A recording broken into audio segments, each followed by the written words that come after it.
जय हिंद साथियों, मैं अंकित कुमार यादव आप सभी का स्वागत करता हूं सृष्टि ज्ञान केंद्र में, जहां हम पढ़ रहे हैं कक्षा 12वीं के इतिहास को, जिसमें चल रहा है अध्याय विद्रोह और राज। जिसमें हमने पढ़ लिया है कि किन किन कारणों से समाज में विद्रोह पैदा हुआ। भारतीय समाज ईस्ट इंडिया शासन के खिलाफ विद्रोही क्यों? पहला कारण हमने बहुत बखूबी समझ लिया है, जिसमें हमने समझा था सामाजिक और राजनीतिक कारण। आज हम चल रहे हैं आर्थिक कारण को समझने। देखिए, एक समाज की ना चार चीजें ध्रुव होती हैं, जिनपे समाज, चार पिलर होते हैं जिनपे समाज खड़ा होता है। एक होता है राजनीतिक परिपेक्ष, एक होता है आर्थिक परिपेक्ष, और एक होता है धार्मिक, और एक होता है सामाजिक। इन चार चीजों पर एक समाज चलता है। इन चारों में को अगर हम डगमगाए ना तो एक समाज बिखर जाता है। अगर हमें समाज को एक लंबे समय तक सस्टेन करना है, एक लंबे समय तक चलाना है, तो हमें इन सारी चारों चीजों को चलाना बहुत जरूरी होता है।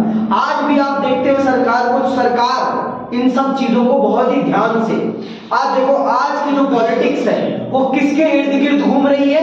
धर्म के इर्द गिर्द। धर्म, समाज, इनके इर्द गिर्द घूम रही है। विकास उतना बड़ा मुद्दा नहीं है जितना बड़ा मुद्दा आज के समय पे क्या है? धर्म।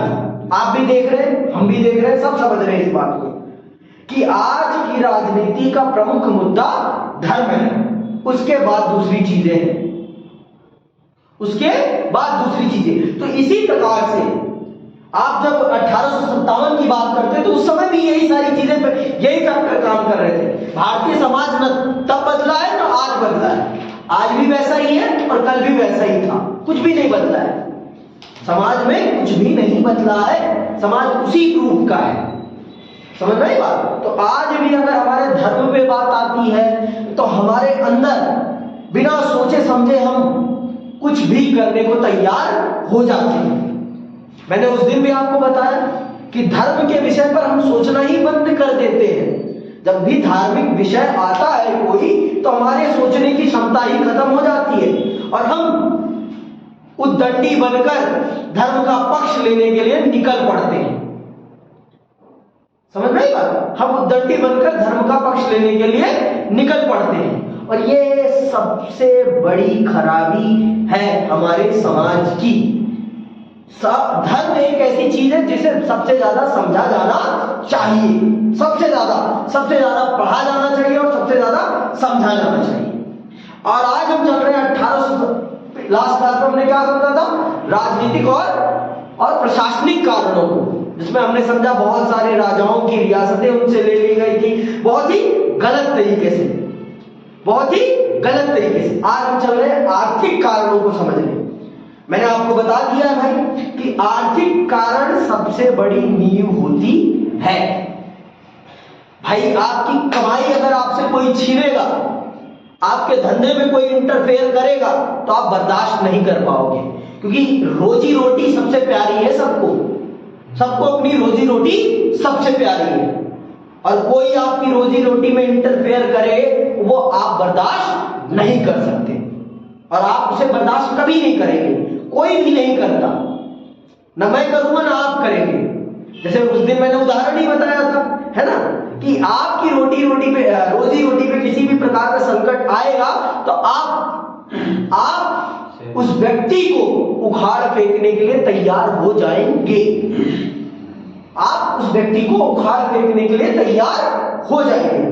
तो चलिए समझते हैं विस्तार पूर्वक इस विषय को कि क्या थे आर्थिक कारण जिनके कारण भारतीयों में ईस्ट इंडिया कंपनी के खिलाफ बहुत ज्यादा विद्रोही भावनाएं पैदा हुई। जैसे कि आप सब देखो, लास्ट वाला चैप्टर जो था उसमें आपने समझ लिया है किस प्रकार की अंग्रेजों की कर नीति थी, और उस कर नीति से भारतीय लोगों का किस प्रकार से शोषण हो रहा था।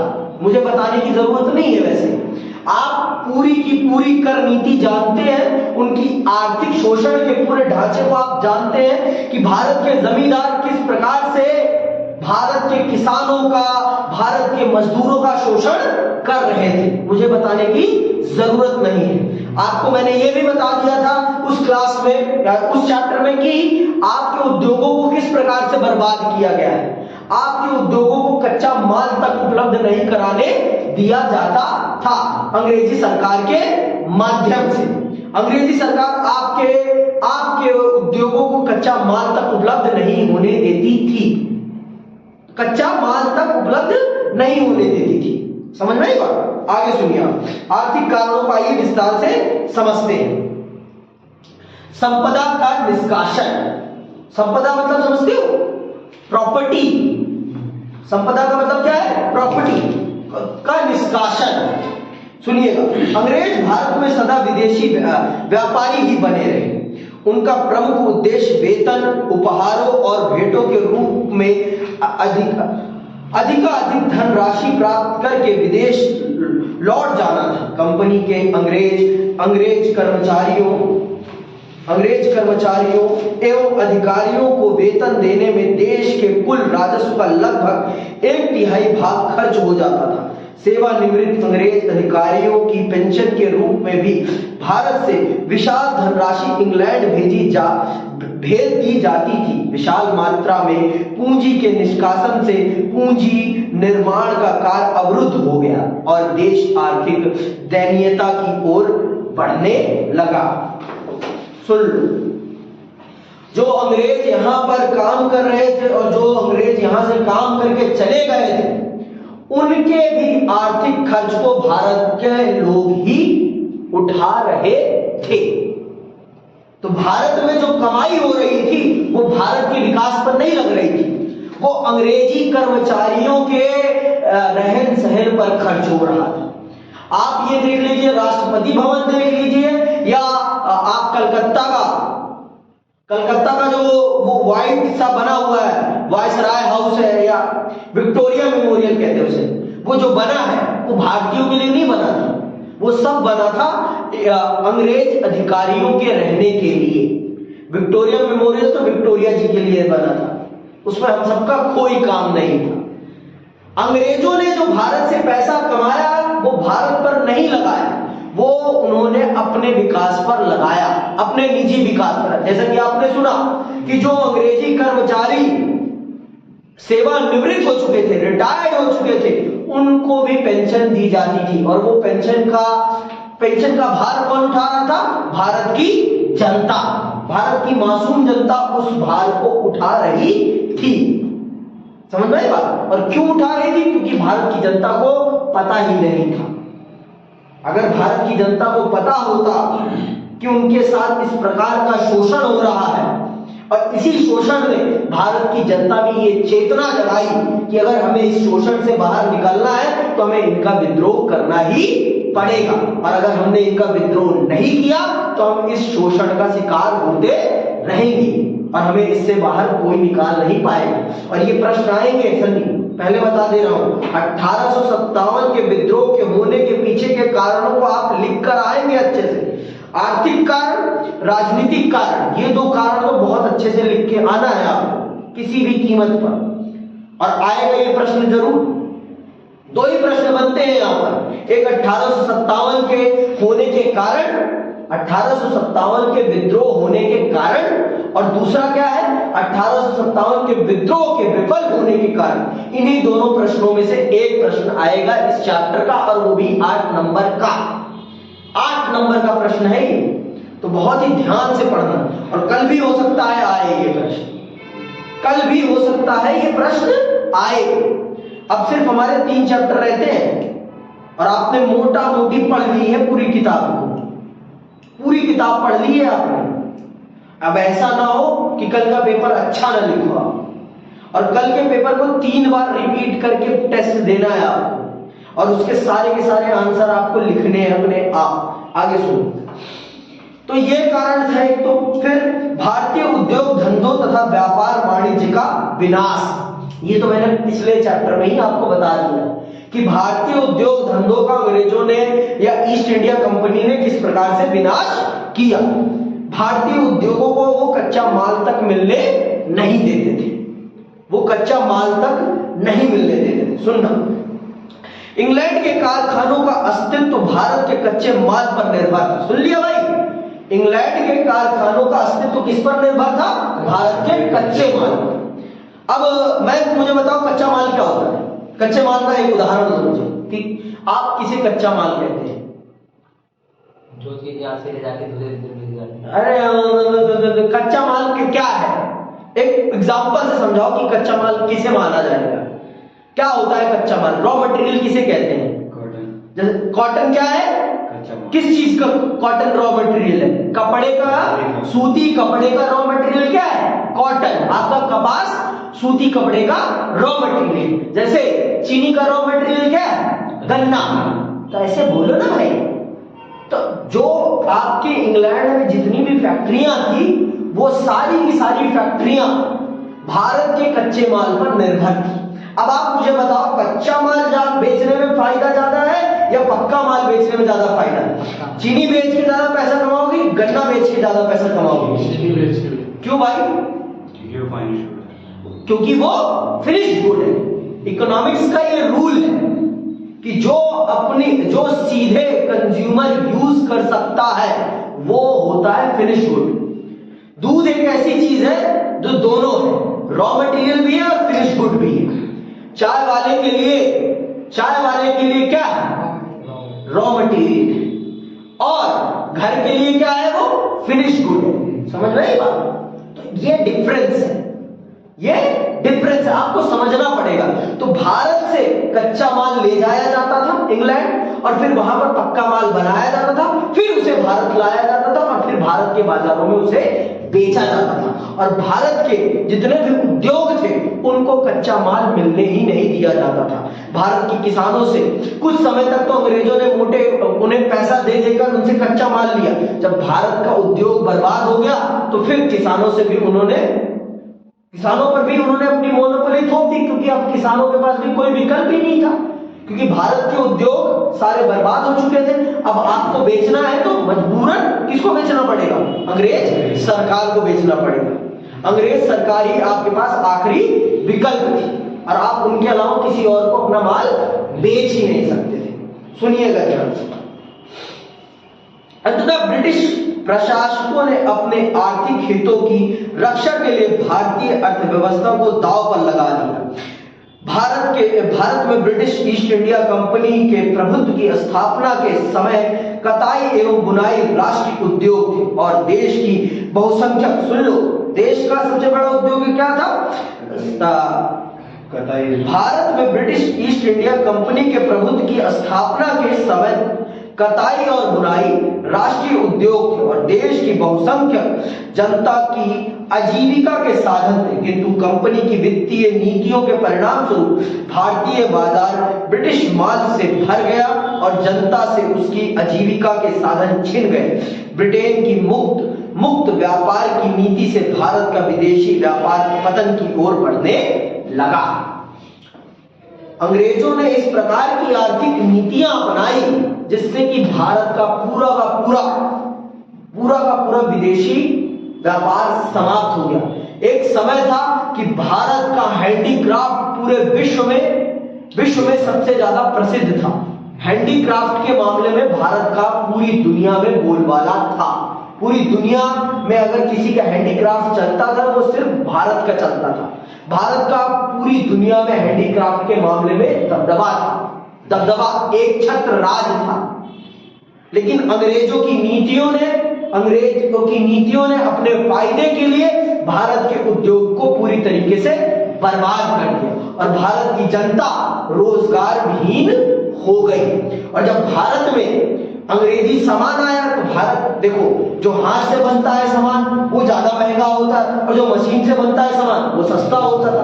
तो भारत के बाजारों में जब अंग्रेजी सामान आया तो जिस कारण से भारतीय जनता ने भारत का सामान ना लेकर अंग्रेजी सामानों को लेना पसंद किया। क्यों? क्योंकि वो देखने में अच्छे थे और सस्ते थे, जिस कारण से भारतीय बाजार गिर गया।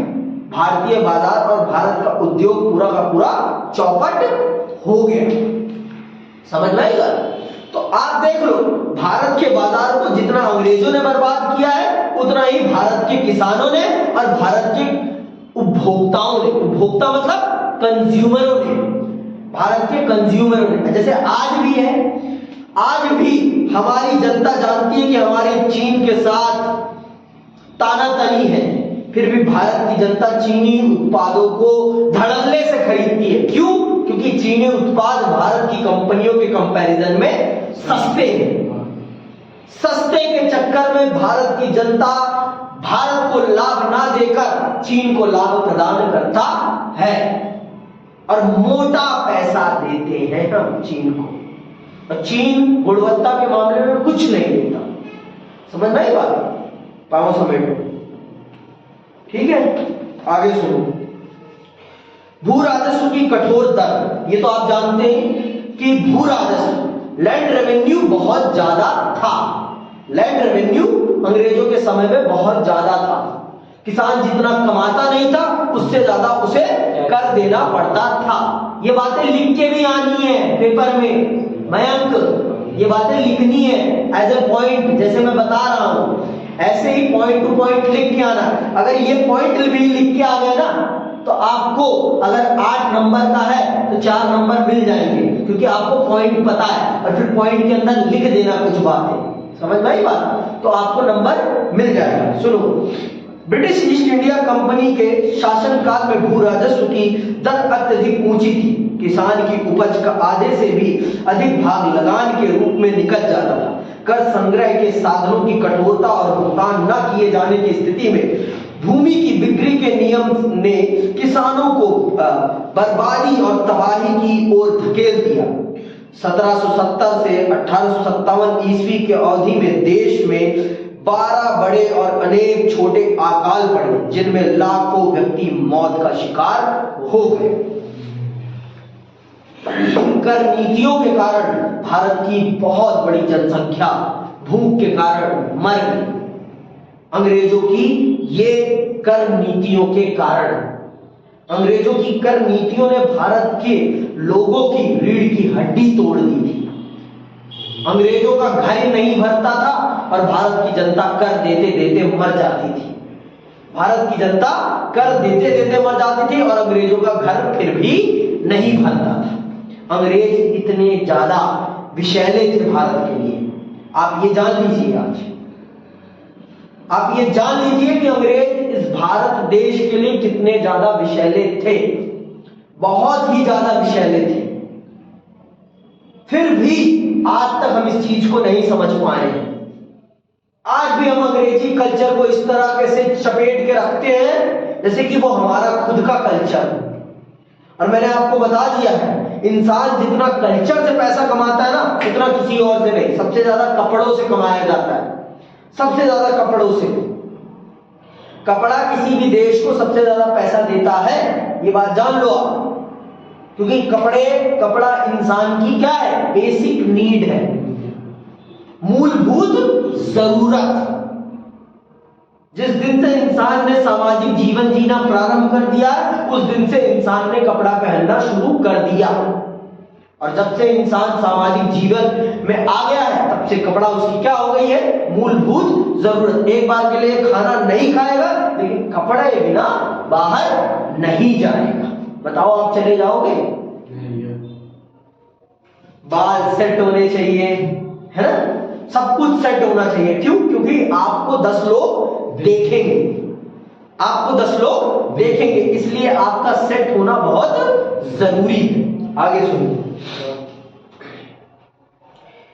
इनाम में प्राप्त जागीरों को छीनना। इनाम में प्राप्त जागीरों को छीनना, जैसे कि आप सब जानते हैं कि भारत में जो लोग सामाजिक कामों को करते थे, जैसे बाल काटना और भी बहुत सारे काम करते थे, उनको हमारे देश में जमीनें क्या दे दी जाती थी? दान में दे दी जाती थी कि आप लोग इस पर काम कीजिए और अपनी आजीविका चलाइए। सुनिए, और उनसे उनकी जागीरें छीन ली जाती थी। कंपनी की आय में वृद्धि करने के उद्देश्य से governor general Lord William batting ने सभी लगान मुक्त जागीरों का सर्वेक्षण करवाया। जो व्यक्ति जागीरों की प्राप्ति से संबंधित उचित प्रमाण पत्र प्रस्तुत नहीं कर सके, उनकी जागीरों पर अधिकार कर लिया गया अथवा उन पर भूमि कर लगा दिया गया।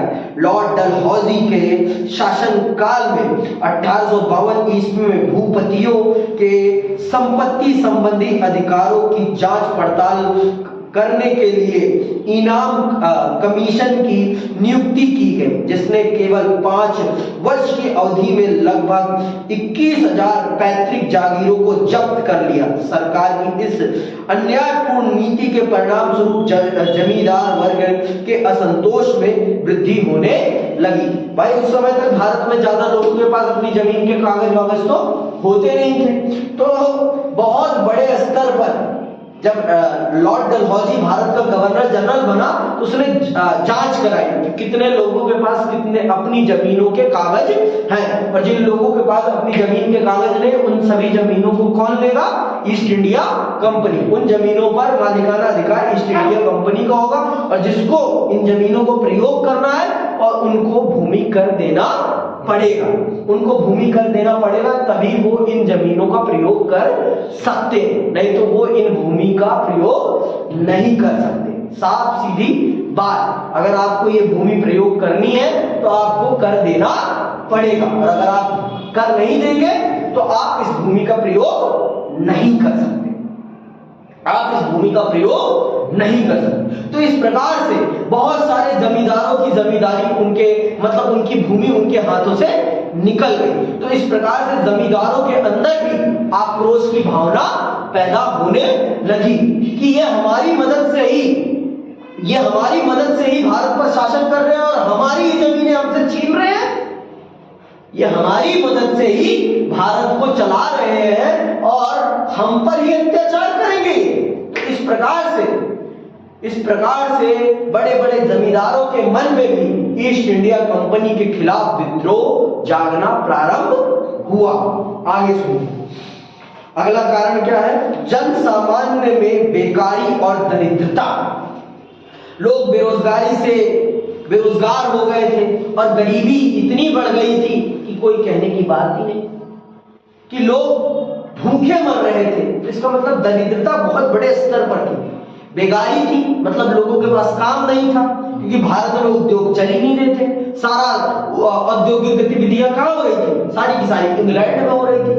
जो चीजें बन रही थी वो कहां बन रही थी? सारी की सारी इंग्लैंड में बन रही थी। तो भारत में किसी भी प्रकार का उद्योग नहीं था, लोगों के पास रोजगार भी नहीं था, और रोजगार नहीं था तो गरीब होना तो स्वाभाविक है। जैसे आज भी स्थिति ऐसी है, लोग आज गरीबी की गर्त में क्यों जा रहे हैं? क्योंकि ज्यादा से ज्यादा चीजों का मशीनीकरण हो रहा है। जहां पहले जिस काम को करने में 5 लोग लगते थे, आज उसी काम को करने में एक मशीन उस काम को कर देती है, काम खत्म।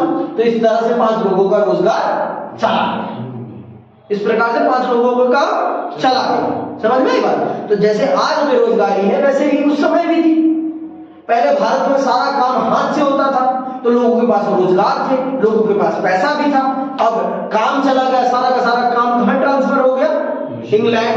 इंग्लैंड ट्रांसफर हो गया, जिस कारण से उद्योगों का काम समाप्त। तो सबसे ज्यादा रोजगार कहां मिलता है?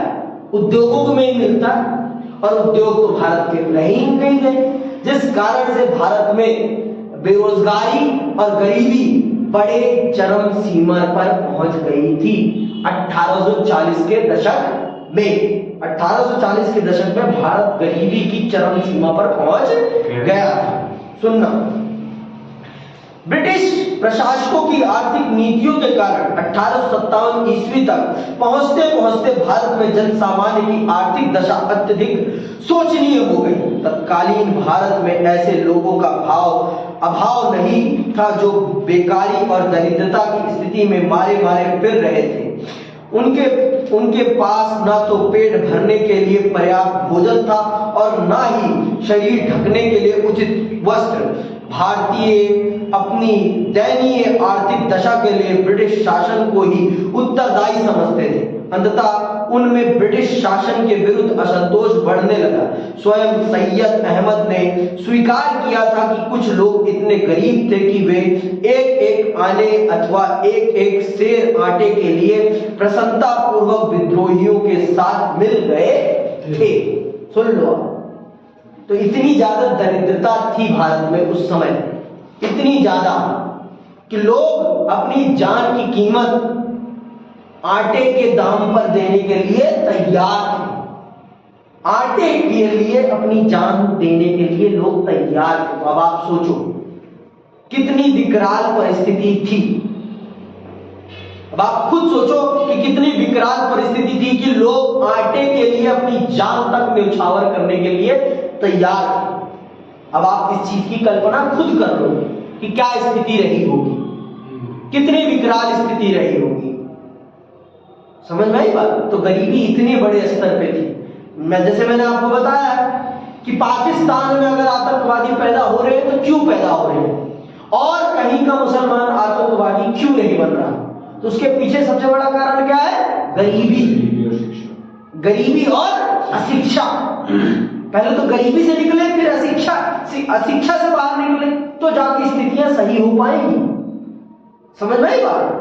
और अगर हम कश्मीर भी देखें तो कश्मीर में भी यही स्थिति है, कश्मीर में भी यही स्थिति है। अब कश्मीर की स्थिति बदल रही है, कश्मीर की स्थिति अब बदल रही है। ये सच है, ये सच है कि अब कश्मीर की परिस्थिति बदल रही है। अब आते हैं सामाजिक एवं धार्मिक कारणों पर। अब चल रहे हैं हम समझने सामाजिक और धार्मिक कारणों पर। आपको मैंने बता दिया है कि भारत के लोगों ने ही भारत का शोषण करने में अंग्रेजों की मदद करी, जिस कारण से भारत में असमानता खाई के समान हो गई थी।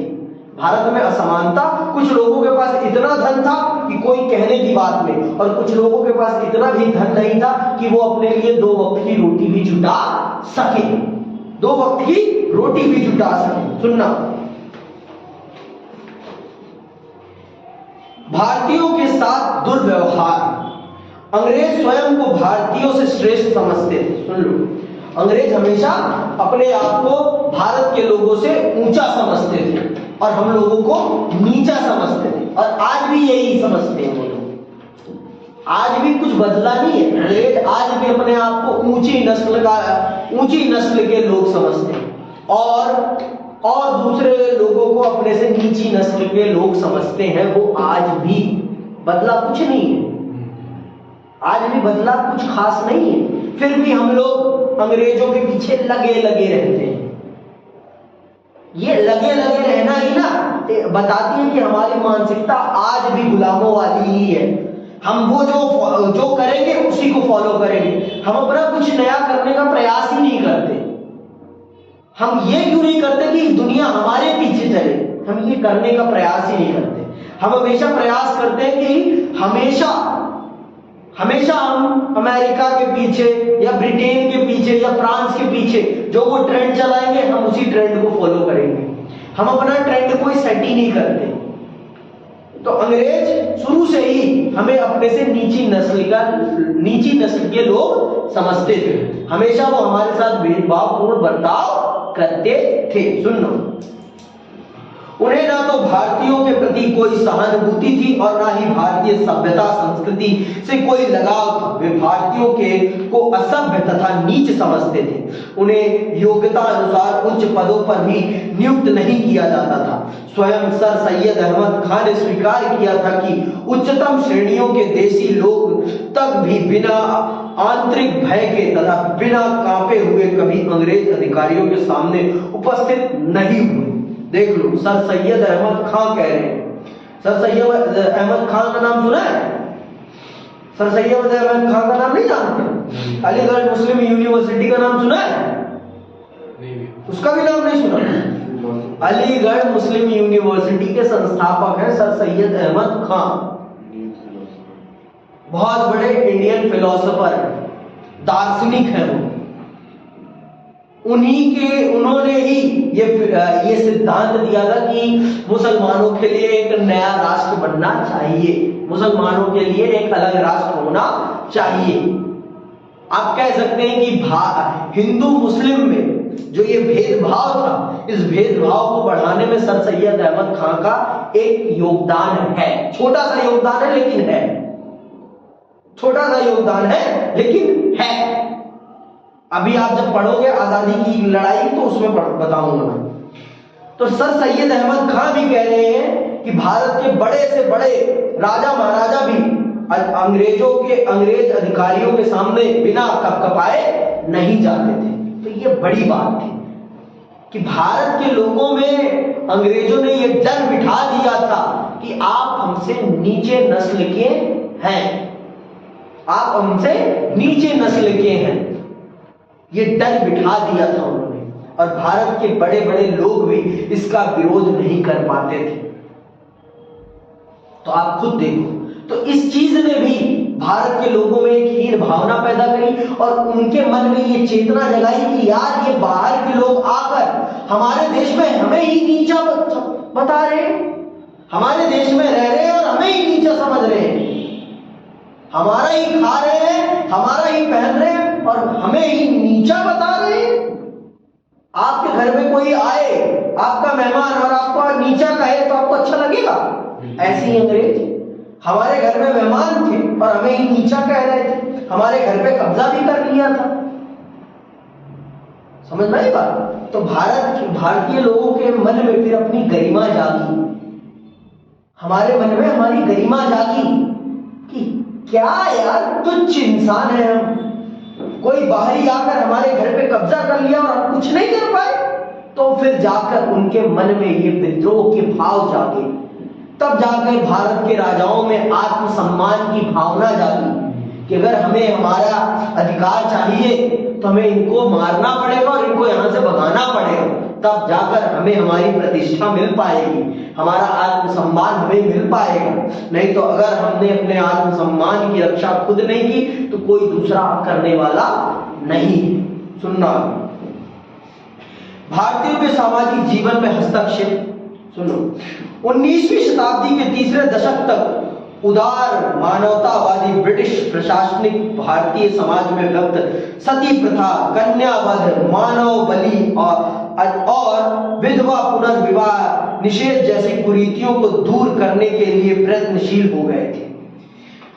अंग्रेजों ने भारत की बहुत सारी कुरीतियों को खत्म करने में बहुत बड़ी भूमिका निभाई। जैसे कि आपने सुना सती प्रथा, कन्यावध और बाल विवाह और मानव बलि और आपका विधवा पुनर्विवाह।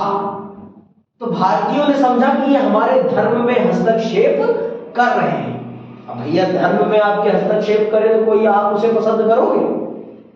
आपको कोई बाहरी आकर बताए कि पूजा ऐसे नहीं ऐसे की जाएगी तो आपको कैसा लगेगा? बुरा लगेगा। बुरा? आप कहोगे तू कौन होता है हमें बताने वाला? तू कौन होता है? तो इस प्रकार से, और हमारे उस समय हमारे समाज में 1830 के दशक में हमारे समाज में जिसका पति मर जाता था उस लड़की को उसके पति के साथ जिंदा जला दिया जाता था। ये भी एक प्रथा थी, इसे कहते थे सती प्रथा। लड़की के पैदा होने पर लड़की को जिंदा मार दिया जाता था, इसे कहते थे कन्यावध, इसे कहते थे कन्यावध। ये अभी तक था, 1950-60 तक था, ये हरियाणा में था अभी तक ये कि लड़कियों के पैदा होने पर लड़कियों को जिंदा मार दिया जाता पैदा होने के अगले दिन। आपने टीवी सीरियल भी देखा होगा, ना आना इस देश मेरी लाडो, कलर्स पे आता था, देखा होगा कभी। बाल विवाह का उदाहरण आनंदी देखा हो तो ठीक है। तो ये सारे उदाहरण है, नहीं ये हकीकत है, ये हमारे समाज की कुरीतियां हैं। और हमारे समाज में बहुत अभी भी राजस्थान में बाल विवाह होते हैं, समझ में बात, वो तो अलग बात है, ठीक है। तो ये सारी कुरीतियां थी और इन कुरीतियों को समाप्त करने में अंग्रेजों की बहुत बड़ी भूमिका है। पर भारतीयों ने इसे गलत संदर्भ में लिया कि ये हमारे धर्म में कैसे इंटरफेयर कर रहे हैं, इनको हमारे धर्म के बारे में कुछ पता नहीं और ये हमारे धर्म में इंटरफेयर कर रहे हैं, इनको किसने ये अधिकार दिया। तो इस चीज ने भी भारतीयों के मन में अंग्रेजों के प्रति विद्रोह पैदा किया। ये अंग्रेजों ने अच्छा किया, लेकिन फिर भी भारतीयों ने इसे अपने धर्म में अंग्रेजों की दखल अंदाजी समझा और भारतीयों ने इसका विरोध किया।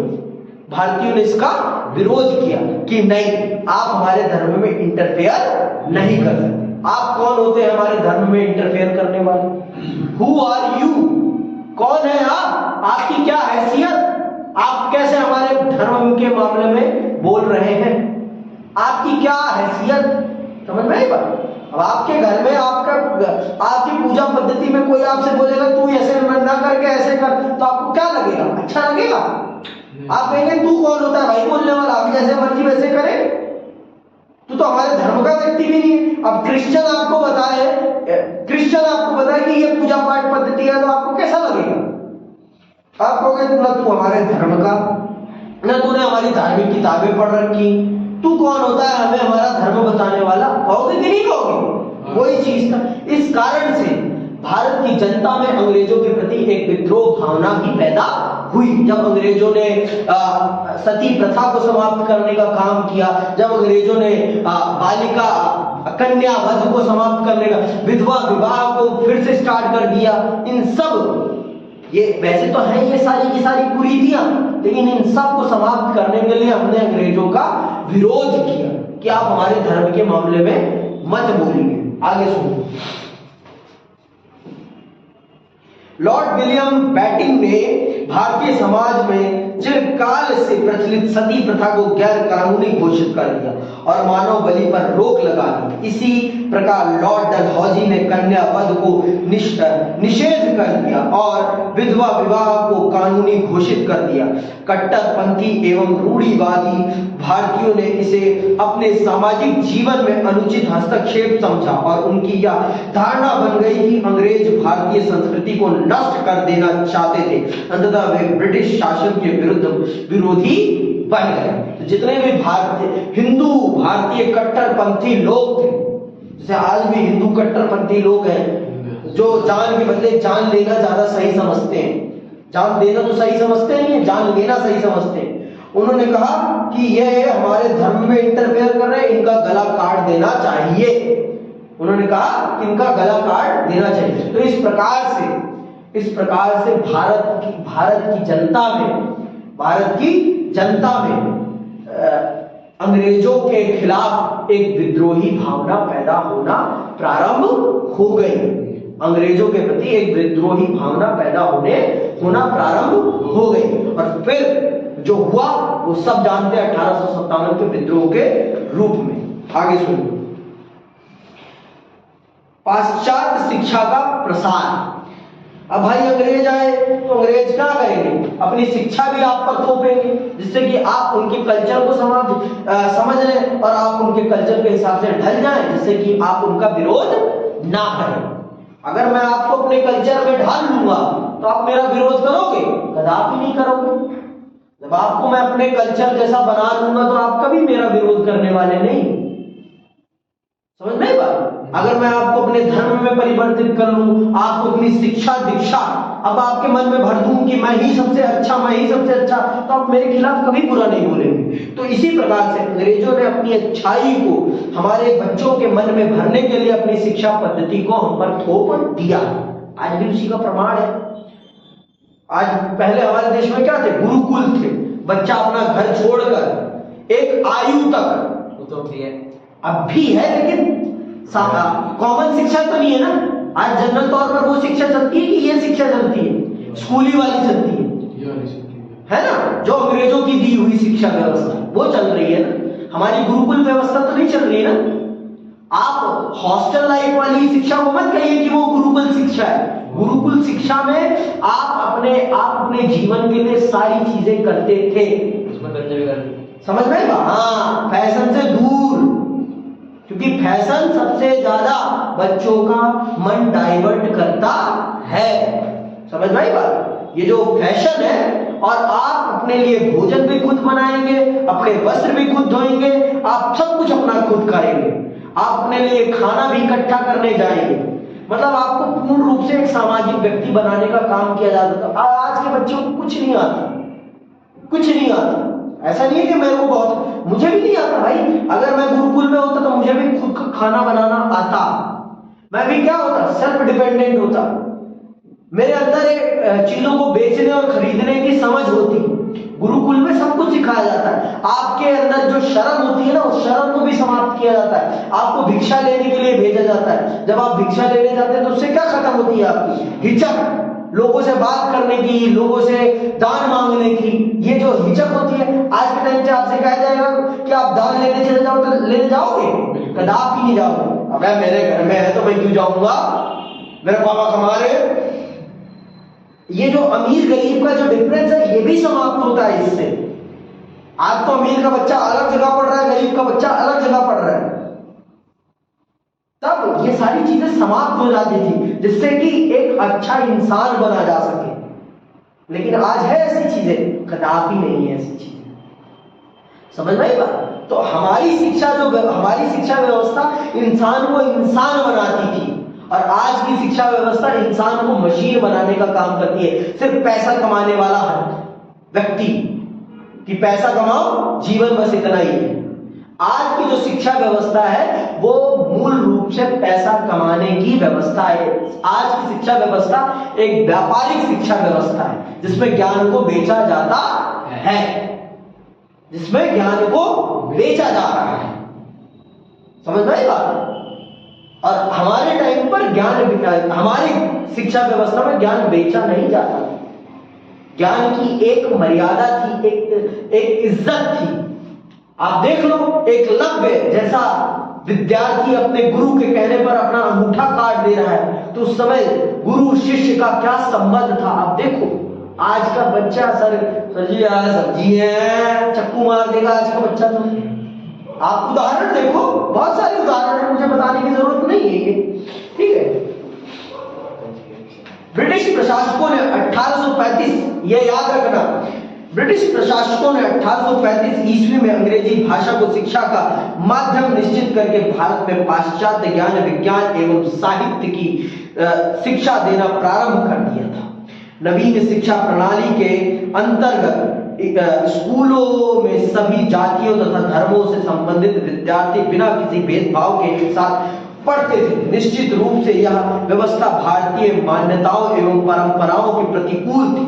अंग्रेजी स्कूलों में खुले आम ईसाई धर्म की शिक्षा दी जाती थी। अंततः भारतीयों को यह विश्वास होने लगा कि ब्रिटिश प्रशासक भारतीय नवयुवकों को अंग्रेजी की शिक्षा देकर उन्हें ईसाई बना देना चाहते हैं। तो जब भारतीय माता पिता को इस बात का पता लगने लगा कि उनके बच्चों को ईसाई धर्म पढ़ाया जा रहा है, तो उनके मन में ये भावना घर कर गई कि ये हमारे बच्चों को हमारे धर्म से परिवर्तित करना चाहते हैं, और अगर हमने इनका विरोध नहीं किया तो हमारा धर्म नष्ट हो जाएगा और हमारे बच्चे भी नष्ट हो जाएंगे। हमारे बच्चे भी गाय खाने लगेंगे, क्योंकि ईसाई तो गाय खाते हैं। समझ रहे बात? ईसाई धर्म में गाय खाई जाती है, सबसे ज्यादा वही खाते हैं, बीफ वही खाते हैं। ना पता हो तो बता देता हूं। ईसाई धर्म का प्रचार, इसने भी भारतीयों के मन में ये चेतना जगाई कि अगर हमें हमारा धर्म बचाना है। मुसलमानों के मन में भी ये चेतना जगाई कि हमें अगर हमारा धर्म बचाना है तो इनको अपने देश से खदेड़ बाहर करना पड़ेगा, नहीं तो हमारा धर्म समाप्त हो जाएगा। 1857 ईस्वी के ये सारे के सारे कारण बता रहा हूं विद्रोह के प्रारंभ होने के। 1857 ईस्वी के विद्रोह के विस्फोट का एक महत्वपूर्ण कारण भारत में ईसाई मिशनरियों द्वारा ईसाई धर्म का प्रचार किया जाना था। ईसाई धर्म के प्रचार के उत्साह में अंग्रेज पादरी प्राय भारतीय धर्मों की कटु आलोचना कर देते थे। समझ रहे बात? हिंदू धर्म को वो गालियां बक देते थे, इस्लाम को, बौद्ध को, जैन को और सिख धर्म को तो गालियां बकते थे। कौन? पादरी, अपने धर्म को अच्छा बताने के चलते हुए। ईसाई मिशनरियों द्वारा स्थापित मिशन स्कूलों में बाइबल का अध्ययन अनिवार्य था, जेलों में भी विभिन्न उपायों से ईसाई धर्म का प्रचार किया जाता था और सेना में भी सरकारी खर्च पर ईसाई पादरी नियुक्त किए जाते थे।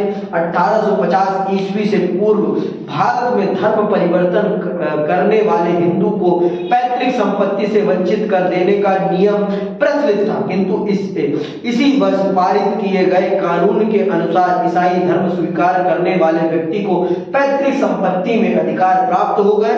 इससे जनता के प्रत्येक वर्ग में यह भय और शंका व्यक्त हो गई कि ब्रिटिश प्रशासक उनके धर्म को नष्ट कर उन्हें ईसाई बना देना चाहते हैं। तो जब भारत की जनता के धर्म पर जब तलवार उठी तो भारत की जनता जाग गई कि अब तो काम करना पड़ेगा, नहीं तो हमारा धर्म भी चला जाएगा और हमारा देश भी चला जाएगा। तो इस प्रकार से भारत की जनता में 1857 के विद्रोह के होने के ये सारे कारण पैदा हुए।